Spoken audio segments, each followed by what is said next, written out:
नमस्कार दोस्तों, आप सभी का स्वागत है आपके अपने YouTube चैनल IQ वर्ल्ड पे। दोस्तों, आप सभी को पता चल ही गया होगा कि रेलवे भर्ती बोर्ड के द्वारा NTPC का डिटेल नोटिफिकेशन 13 तारीख को ही दे दिया गया था और आज है 14 तारीख और आज के डेट से ऑनलाइन रजिस्ट्रेशन स्टार्ट हो चुका है NTPC रेलवे भर्ती बोर्ड NTPC 2024 की वैकेंसी का। तो इसमें 8000 प्लस वैकेंसियाँ दी गई है। केवल ग्रेजुएट लेवल की वैकेंसी अभी दी गई है और 4 दिन के बाद आपका अंडर ग्रेजुएट लेवल की भी वैकेंसी दे दी जाएगी। तो ऐसे में हमारे यूट्यूब चैनल पर, हमारे व्हाट्सएप, टेलीग्राम पे बहुत सारे ऐसे मैसेजेस आ रहे थे कि बहुत सारे छात्रों को बहुत सारी कन्फ्यूज़न है। तो आज के इस वीडियो में मैं चाहूँगा कि आप लोगों का कन्फ्यूज़न दूर हो जाए और इसकी पूरी कोशिश इस वीडियो में की गई है। तो दोस्तों, इस वीडियो को पूरा ज़रूर देखिएगा और इस वीडियो के बाद आप लोगों का सारा डाउट क्लियर हो जाएगा। 80 पेज का डिटेल्ड नोटिफिकेशन है। तो 80 पेज के नोटिफिकेशन में आप लोगों को जो जो इम्पोर्टेंट पॉइंट है उसको मैं आपके सामने एकदम स्पष्ट तरीके से रखने वाला हूँ। बहुत ही आसान भाषा में आप लोगों को सारा चीज़ समझ में आ जाएगा और आप भी आराम से खुद से भी फॉर्म फिलअप कर पाएंगे। किस जोन में फॉर्म फिलअप करना है, कहाँ पे कितनी वैकेंसियाँ हैं, सारे इस वीडियो से आपका क्लियर हो जाएगा। तो चलिए स्टार्ट करते हैं। देखिए, सबसे पहले हम लोग इम्पोर्टेंट डेट्स देखेंगे कि कब से रजिस्ट्रेशन स्टार्ट है, कब तक होगा, फी पेमेंट कब तक कर सकते हैं और बारी बारी से हम लोग सारी चीज़ों को देखेंगे। इस नोटिफिकेशन 80 पेज का नोटिफिकेशन है। इसमें जो भी इम्पोर्टेंट आपके लिए महत्वपूर्ण है सभी कुछ हम लोग आज बहुत ही अच्छे ढंग से देखेंगे। देखिए, सबसे पहले अगर बात किया जाए तो date of publication in RRB website. तो RRB वेबसाइट पर इसका पब्लिकेशन कब किया गया, तो आप देख सकते हैं यहाँ पर कि RRB वेबसाइट पर 13/9 यानी कल के डेट में आपका पब्लिकेशन आया है। ठीक है। उसके बाद देखा जाए तो ये रजिस्ट्रेशन कब से स्टार्ट होगा, तो 14/9 से यानी आज से रजिस्ट्रेशन स्टार्ट होने का डेट है। आज से आप लोग फॉर्म फिलअप कर सकते हैं। क्लोजिंग डेट यानी कि ऑनलाइन रजिस्ट्रेशन का क्लोजिंग डेट कब है, कब ये रजिस्ट्रेशन बंद हो जाएगा, तो 13 अक्टूबर को रात में 11:59 तक आपका रजिस्ट्रेशन होगा। उसके बाद ये बंद हो जाएगा। उसके बाद रजिस्ट्रेशन बंद होने के यानी 13 तारीख के बाद कब तक आप फी पेमेंट कर सकते हैं, तो उसके बाद भी 2 दिन का समय दिया गया है। 14/10 और 15/10 को आप फी पेमेंट कर सकते हैं। उसके बाद देखिए कि फी पेमेंट कर दिए, 15/10 तक आपका फॉर्म फिलअप हो गया।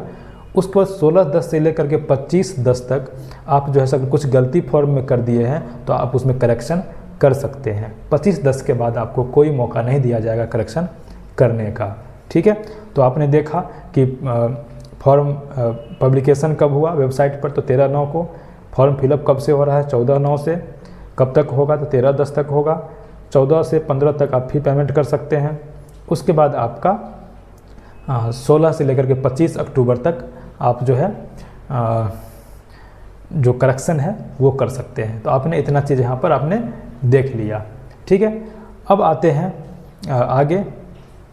अब देखिए, इस वैकेंसी में कौन कौन से पोस्ट के लिए यहाँ पर नोटिस दिया गया है, तो आप देख सकते हैं। फर्स्ट नंबर पर है chief commercial cum ticket supervisor, ये ठीक है, ये जो लेवल 5 का पोस्ट है। उसके बाद देखिए लेवल 6 का पोस्ट है। उसके बाद देखिए स्टेशन मास्टर, सबको पता है, बहुत ही पॉपुलर पोस्ट है, लेवल 6 का पोस्ट है। गुड्स ट्रेन मैनेजर, ये लेवल 5 का पोस्ट है। उसके बाद junior account assistant cum typist यानी कि JAA इसको बोलते हैं, तो ये भी लेवल 5 का पोस्ट है। और यहाँ पर सीनियर क्लर्क कम टाइपिस्ट, ये भी लेवल 5 का पोस्ट है। तो आप देख सकते हैं यहाँ पर कुल मिलाकर के 5 प्रकार के पदों की भर्तियाँ निकाली गई है। सभी क्या है, सभी ग्रेजुएट लेवल के पोस्ट हैं, सभी ग्रेजुएट लेवल के पोस्ट हैं। एक भी इसमें अंडर ग्रेजुएट लेवल का नहीं है। अंडर ग्रेजुएट लेवल का जो वैकेंसी है वो अभी नोटिफिकेशन 4 दिन के बाद यानी कि 18 तारीख से फॉर्म फिलअप होगा, तो उसका 17 तारीख को आपको नोटिफिकेशन देखने को मिल जाएगा। ठीक है। अब आगे बढ़ते हैं हम लोग। देखिए, डिटेल्ड वैकेंसी दिया हुआ है, detailed vacancy at a glance, यानी कि देखिए chief commercial cum ticket supervisor, मैंने बताया लेवल 6 का पोस्ट है, जिसका बेसिक 35,400 रुपये का होता है। मेडिकल स्टैंडर्ड B2 मेडिकल होगा। 18 से 33 साल ऐसे एज होता है, लेकिन 3 साल का सबको रिजर्वेशन दिया गया है। 18 से 36 साल तक आप फॉर्म फिलअप कर सकते हैं। 1736 पोस्ट टोटल मिला करके इस पद की वैकेंसी है 1736। स्टेशन मास्टर ये भी लेवल 6 का पोस्ट है। उसके बाद सेम सब कुछ है, इसमें पोस्ट है कितना 994। बहुत ही कम स्टेशन मास्टर की भर्तियाँ दी गई है इस बार। सबसे ज़्यादा गुड्स का यानी कि गुड्स ट्रेन मैनेजर का दिया गया है। ये लेवल 5 का पोस्ट है जिसका बेसिक होता है 29,200। इसका मेडिकल A2 है। इसमें भी 18 से 36 साल तक एज वाले भर सकते हैं। 3144 पोस्ट पर इसकी भर्तियाँ दी गई है। Junior account assistant cum typist का ये भी लेवल 5, ठीक है, इसकी भर्तियाँ 1507 पदों पर है। सीनियर कमर्शियल कम टाइपिस्ट ये भी लेवल 5 का पोस्ट है, इसकी भर्तियाँ हैं 732। कुल मिलाकर के 8100 यानी 8113 पदों पर भर्तियाँ दी गई है।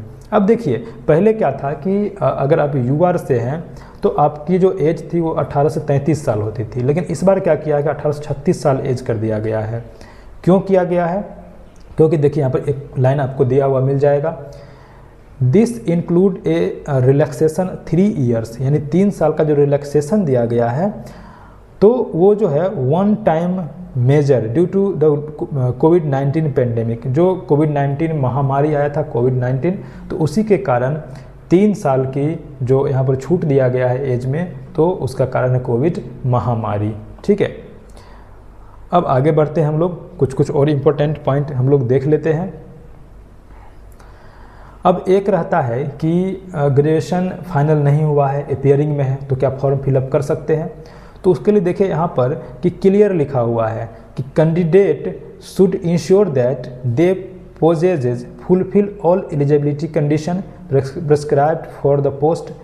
देखिए यहाँ पर ये देखिए क्लियर लिखा हुआ है कि आपका जो लास्ट डेट है फॉर्म भरने का 13/10, तो उस डेट तक आप अगर ग्रेजुएट हो गए हैं तो आप फॉर्म फिलअप कर सकते हैं। यानी कि लास्ट डेट तक आपका जो एलिजिबिलिटी कंडीशन है वो फुलफिल होना चाहिए। ठीक है, तो देखिए यहाँ पर कि candidate waiting for final results of prescribed educational qualification should not apply.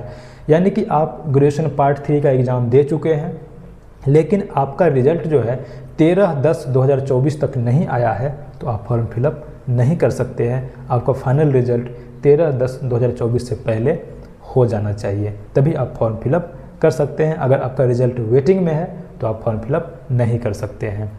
ठीक है, अब देखिए, अब आगे बढ़ते हैं। अब देखिए आपके पास क्या क्या कंपलसरी होना चाहिए फॉर्म फिलअप करने से पहले। देखिए 4 नंबर पॉइंट देखिएगा, क्लियर लिखा हुआ है कि candidate should have their own mobile number. Candidate का अपना मोबाइल नंबर होना ही चाहिए। ठीक है, और वैलिड और एक्टिव पर्सनल ईमेल आईडी भी उनका होना चाहिए कैंडिडेट का। ठीक है, और इस मोबाइल नंबर और जो ईमेल आईडी है दोनों को आपको तब तक रखना है जब तक कि ये वैकेंसी फाइनल स्टेज में ना पहुंच जाए, आपकी ज्वाइनिंग ना हो जाए। क्यों? क्योंकि कोई भी इन्फॉर्मेशन देना हो आरआरबी को तो आपके मोबाइल नंबर पर आएगा या नहीं तो ईमेल पर आएगा। तो ईमेल और मोबाइल नंबर आपको पूरे जो सिलेक्शन प्रोसेस है उसके दौरान आपको एक्टिव रखना होगा। अगर आपका किसी कारणवश मोबाइल नंबर बंद हो जाता है या ईमेल बंद हो जाता है तो इसका जिम्मेवारी रेलवे भर्ती बोर्ड के पास नहीं होगा। ठीक है, तो आप कंप्लीटली समझ गए होंगे। ठीक है, आगे बढ़ते हैं अब। और एक चीज़ और कहा गया है कि एप्लीकेशन जो है, आवेदन जो है सब ऑनलाइन ही करेंगे, ऑफलाइन आवेदन जो है सो आपका इसमें मान्य नहीं होगा। आगे देखिए,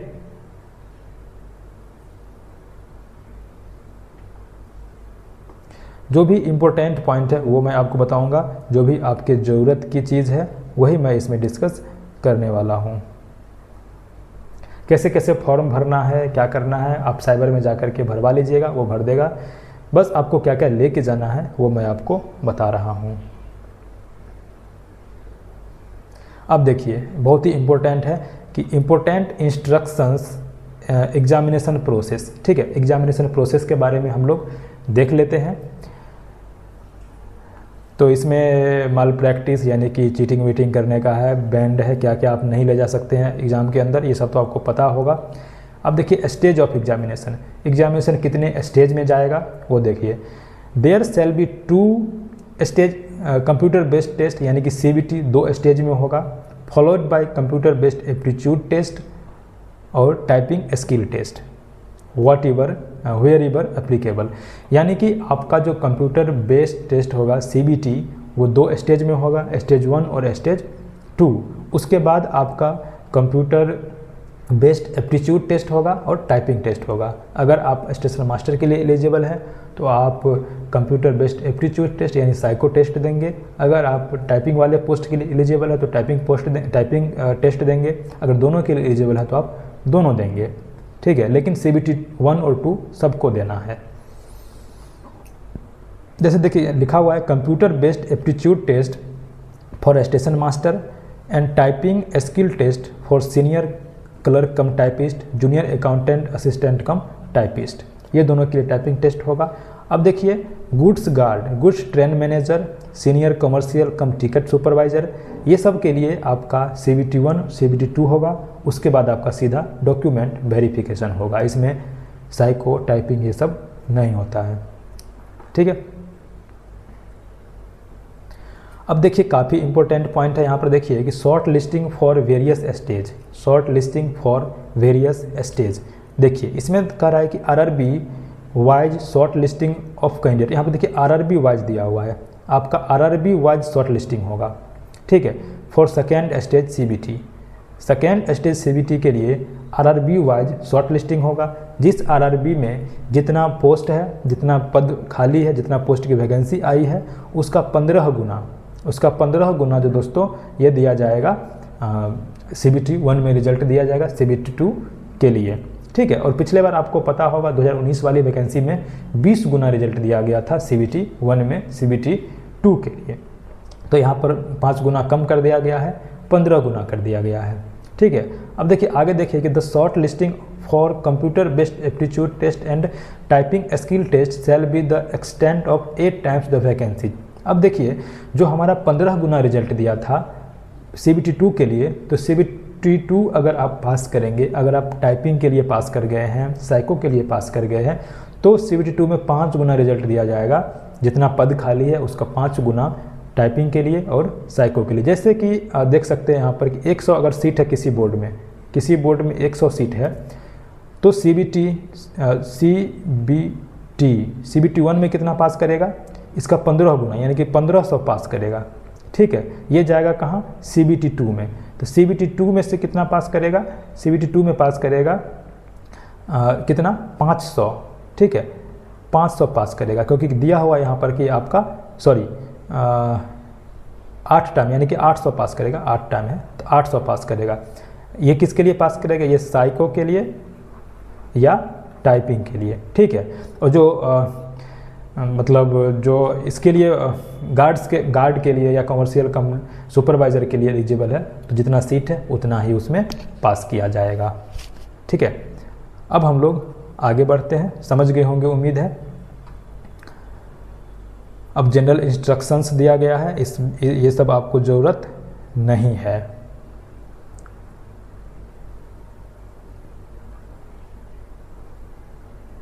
ये सब साइबर वाला भर देगा, कोई दिक्कत नहीं है, खुद से भी इसको भर सकते हैं।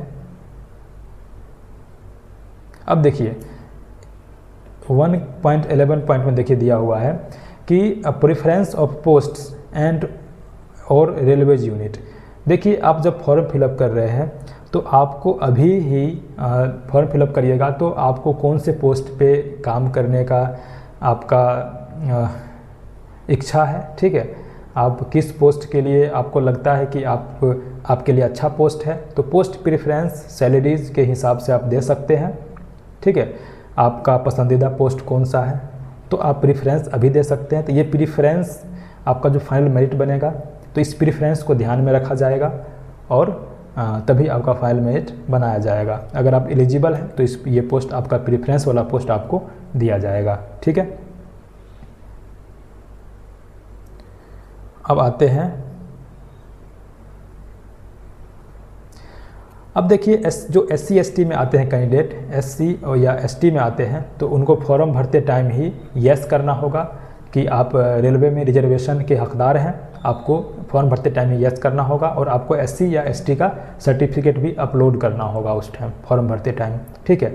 और जब आप यात्रा कर रहे होंगे रेलवे में रिजर्वेशन में, तो आपको ओरिजिनल एससी एसटी सर्टिफिकेट जो है सो आपको टीटी को जो टिकट चेक करते हैं उनको भी दिखाना होगा आधार कार्ड के साथ, वही इस पॉइंट में लिखा गया है।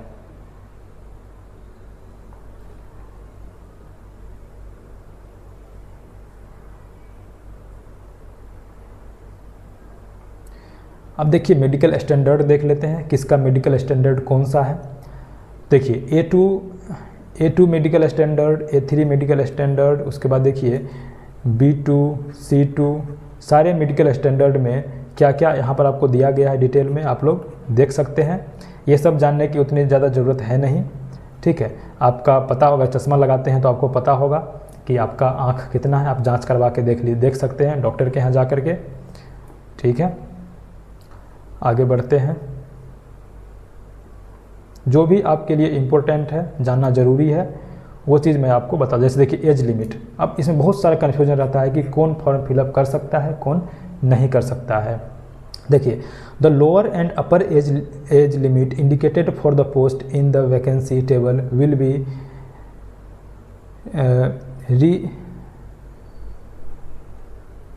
रिकनोड एज ऑन 1/1/2025। अब देखिए जो भी वैकेंसी काउंट किया, एज लिमिट काउंट किया गया है वो 1/1/2025 को ध्यान में रखते हुए काउंट किया गया है, चाहे अपर एज लिमिट हो चाहे लोअर एज लिमिट हो। अब जैसे देखिए कि for 7th CPC level 5 and 6 graduate level post the date of birth of candidate should be between the dates given below. देखिए 18 से 36 साल एज होना चाहिए। UR और EWS हैं तो आपका जो डेट ऑफ बर्थ है वो 2/1/1989 से पहले का नहीं होना चाहिए, ठीक है। 2/1/1989 से पहले का आपका डेट ऑफ बर्थ नहीं होना चाहिए अगर आप UR या EWS में है तो। अगर आप OBC NCL में है, नॉन क्रीमी लेयर में है, तो आपका 2/1/1986 से पहले का डेट ऑफ बर्थ नहीं होना चाहिए। SC ST में है तो 2/1/1984 से पहले का नहीं होना चाहिए, ठीक है। और लोअर एज लिमिट कह रहा है कि आप कोई भी कम्युनिटी में है, कोई भी कम्युनिटी से है, चाहे OBC हो, EWS हो, UR हो, SC ST हो, आपका डेट ऑफ बर्थ जो है सो 1/1/2007 के बाद का नहीं होना चाहिए, 1/1/2007 से पहले का ही होना चाहिए, ठीक है। आपको यह चीज़ बिल्कुल समझ में आ गया होगा। अब देखिए किसको किसको कितना रिलैक्सेशन दिया गया है। आप देख सकते हैं कि OBC को दिया गया है 3 साल का, SC ST को 5 साल का, एक्स सर्विसमैन जो है उसको भी 3 साल का दिया गया है, ठीक है। एक्स सर्विसमैन में जो OBC NCL है 6 साल का, जो SC ST है उसको 8 साल का दिया गया है। PWBD आप देख सकते हैं, इसको ज़्यादा कुछ इसमें खास है नहीं, समझने का चीज़ कुछ है नहीं, ठीक है। अब आते हैं नेक्स्ट, देखते हैं एग्जामिनेशन फी। देखिए एजुकेशनल क्वालिफिकेशन पहले देख लीजिए। देखिए एजुकेशनल क्वालिफिकेशन में क्या दिया हुआ है कि आपका कोई भी इंडिया के किसी भी बोर्ड, यूनिवर्सिटी, इंस्टीट्यूट से आपका क्लोजिंग डेट से पहले तक का आपका मिनिमम जो है ग्रेजुएशन होना चाहिए, ठीक है। Minimum graduation. Those awaiting result of the final examination of the prescribed minimum education qualification should not apply. अगर आप फाइनल रिजल्ट का वेट कर रहे हैं तो आप एलिजिबल नहीं होंगे, अप्लाई नहीं कर सकते हैं। एग्जामिनेशन फ़ी देखिए ऑल कैंडिडेट को कितना एग्जामिनेशन फ़ी होगा, 500 रुपया, ठीक है। देखिए for all candidates except the concession category mentioned below serial number 2, यानी कि सीरियल नंबर 2 में जैसे PWBD, female, transgender, ex serviceman candidate, SC ST minority communities, ठीक है, EBC कैंडिडेट, ये सब को छोड़ करके जो भी कैंडिडेट हैं उनको 500 रुपये का फ़ी लगेगा। अब देखिए out of this fee of Rs 500 an amount of Rs 400 shall be refunded daily deducting bank charge on appearing in first stage CBT। अगर आप 500 रुपया में फॉर्म भरते हैं अभी और फर्स्ट स्टेज CBT में एग्ज़ाम में बैठ जाते हैं तो आपका 400 रुपया रिफंड हो जाएगा, ठीक है। उसमें से बैंक चार्ज काटते हुए 400 रुपया आपका रिफ़ंड कर दिया जाएगा। लेकिन अगर आप जो 2 नंबर में जो भी यहाँ पर कैटेगरी दिए गए हैं, तो उस कैटेगरी में अगर आप आते हैं तो आपका 250 रुपये फ़ी होगा। और दिस फ़ी 250 रुपया फ़ी जो है वो पूरा का पूरा CBT 1 के बाद आपका वापस कर दिया जाएगा। इसमें एक शर्त, छोटा सा शर्त है कि आपको CBT 1 एग्ज़ाम में आपको बैठना होगा। अगर CBT 1 एग्ज़ाम में आप स्किप कर देते हैं, नहीं बैठते हैं, तो आपका कोई फ़ी वापस नहीं होगा। क्लोजिंग डेट तो ये सब पता है आपको, मैंने शुरुआत में ही बता दिया था, ठीक है। इसमें कोई वर्टिकल रिजर्वेशन ये सब जानने की आपको ज़रूरत नहीं है। EWS कहाँ से बनवाना है वो आप देख सकते हैं। देखिए यहाँ पर 3 ऑप्शन दिया हुआ है, कहीं से भी आप EWS बनवा सकते हैं, ठीक है। इसको आप वीडियो रोक करके इसको पढ़ लीजिएगा। हॉरिजॉन्टल रिजर्वेशन के बारे में आपको जानने का ज़रूरत नहीं है, एक्स सर्विसमैन क्या है ये सब जानने का ज़रूरत नहीं है आपको। ये सब PWBD ये सब कोई ज़रूरत नहीं है। चलिए अब हम लोग जल्दी जल्दी आगे बढ़ते हैं, वीडियो भी लंबा होते जा रहा है।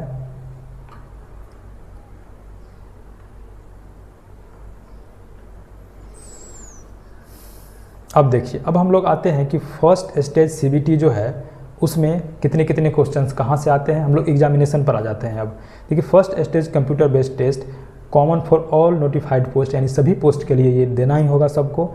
इसमें 90 मिनट का समय दिया जाता है। General awareness 40 question, math 30 question, reasoning 30 question, यानी टोटल 100 क्वेश्चन पूछा जाता है, ठीक है। Total 100 question. देखिए निगेटिव कितना है, निगेटिव 1/3 निगेटिव आपका होगा, ठीक है। और यहाँ पर देखिए आपका जो एग्जामिनेशन का ड्यूरेशन होगा वो कितना होगा, वो आपका होगा 90 मिनट का, ठीक है, 90 मिनट का होगा। और जो PWBD कैंडिडेट हैं उनका जो स्क्राइब का इस्तेमाल कर, स्क्राइब मतलब होता है कि अगर आप PW है कैंडिडेट हैं तो आप एक स्क्राइब ले सकते हैं, किसी दूसरे आदमी को एग्जाम में बैठा सकते हैं। आप उनको आंसर बताइएगा और वो टिक करेंगे, ठीक है। तो उनके लिए 120 मिनट का समय यानी 2 घंटे का समय दिया जाएगा। आप लोगों को 1.5 घंटे का समय दिया जाएगा। अब देखिए, फर्स्ट स्टेज जो है वो आपको केवल पास करना है, मेरिट में उसका कोई योगदान नहीं होगा। सेकेंड स्टेज देखिए, candidate who are short listed for second stage CBT availing the reservation benefit of centralise employment notice, ठीक है। चलिए ये सब, अब देखिए अब हम लोग सिलेबस पे आते हैं। मैथ में क्या क्या आएगा, देखिए number system, decimal fraction, LCM, HCF, ratio, proportion, percentage, mensuration, time and work, time and distance, simple and compound interest, profit and loss, ठीक। उसके बाद elementary algebra, geometry, trigonometry, elementary statistics. इतने सारे जो है सो मैथ में चैप्टर आपको पढ़ने हैं। ज़्यादा नहीं है, बिल्कुल कम है, आपका 1 महीना में सारा कंप्लीट हो जाएगा। जनरल इंटेलिजेंस एंड रीजनिंग में देखिए analogies, completion of number of alphabetical series, coding and decoding, mathematical operations, उसके बाद similarities and differences, relationships, analytical reasoning, उसके बाद syllogism, jumbling, Venn diagrams, puzzle, data sufficiency, statement, conclusion, statement, courses of action, decision making, maps, interpretation of graphs. इतने हैं। इसमें logical, analytical, verbal, non verbal सारे reasoning आपको पूछे जाएंगे। ये भी ज़्यादा नहीं है, इसमें भी 1 महीना का समय लगेगा, सारा आपका कंप्लीट हो जाएगा। 1 महीना में आप सीख जाइएगा, फिर प्रैक्टिस करते रहिएगा।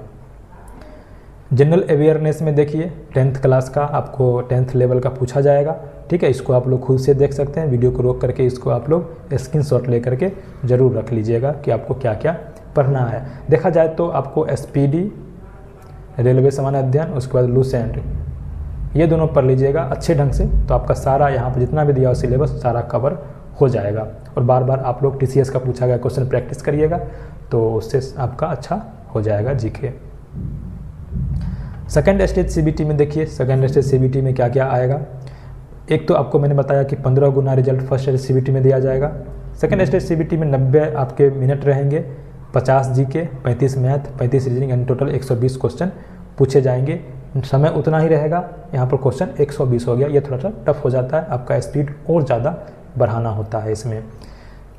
मैथ का सिलेबस आपका बिल्कुल सेम है PT के जैसा, CBT 1 के जैसा। रीजनिंग भी एकदम सेम है CBT 1 के जैसा।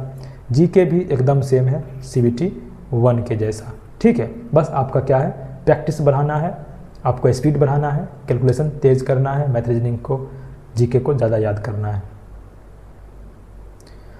आगे बढ़ते हैं। अब CBAT पर आते हैं। CBAT का अभी रहने देते हैं, पहले तो आप CBT 1 CBT 2 पास करिए। टाइपिंग और साइको का बाद में हम लोग बात करेंगे। टाइपिंग और अब देखिए DB का भी हम लोग बाद में बात करेंगे, DB का भी ज़रूरत नहीं है। अब देखिए इसमें दिया हुआ है किस में टाइपिंग है, किस में स्किल टेस्ट है, सब चीज़ दिया गया। देखिए गुड्स ट्रेन मैनेजर में लेवल 5 का है, CBT 1 CBT 2 सभी के लिए है, सभी पोस्ट के लिए CBT 1 CBT 2 है, सबको देना है। लेकिन गुड्स ट्रेन मैनेजर के लिए आपको टाइपिंग या साइको नहीं देना है। सीनियर क्लर्क कम टाइपिस्ट में आपको टाइपिंग देना है। Junior account assistant cum typist में आपको टाइपिंग देना है। चीफ कमर्शियल कम सुपरवाइजर में आपको कुछ भी नहीं देना है। स्टेशन मास्टर में आपको साइको देना है। इतना चीज़ आप देख लिए यहाँ पर। नॉर्मलाइजेशन कैसे होगा ये चीज़ आपको बाद में पता चलेगा, ठीक है। हाउ टू अप्लाई कैसे करना है, फ़ोटो कैसा चाहिए। देखिए फ़ोटो कैसा चाहिए वो देखिए कैंडिडेट फोटोग्राफ में देखिए JPEG इमेज साइज 20 KB से 50 KB के बीच, ठीक है। 15 का 1 पारा 15 का 1 में आपको डिटेल दिया गया। चलिए 15 के 1 में हम लोग देख लेते हैं।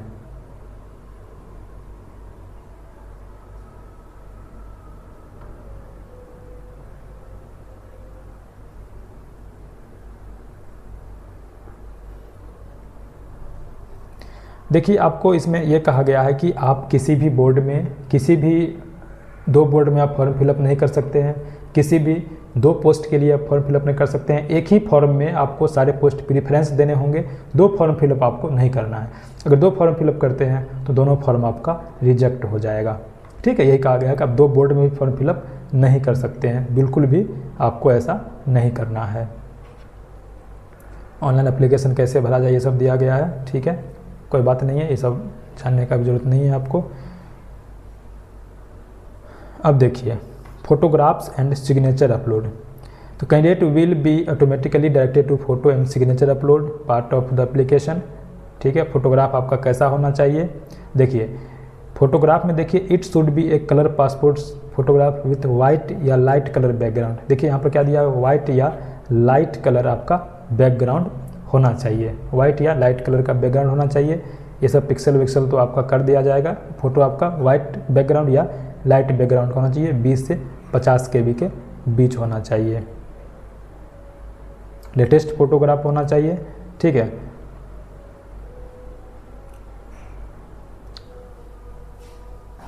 अब देखिए एक और चीज़ दिया हुआ है यहाँ पर कि आपका बिना कैप का, बिना टोपी का और बिना सन ग्लासेस, यानी कि काला चश्मा नहीं लगाना है, टोपी आपका नहीं होना चाहिए।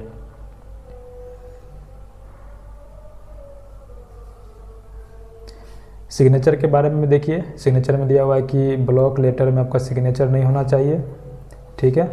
और इमेज, सिग्नेचर का इमेज भी JPEG या JPG फॉर्मेट में होना चाहिए। 10 से 40 KB के बीच होना चाहिए सिग्नेचर। और वाइट पेपर पर ब्लैक पेन से आपको सिग्नेचर करके देना है।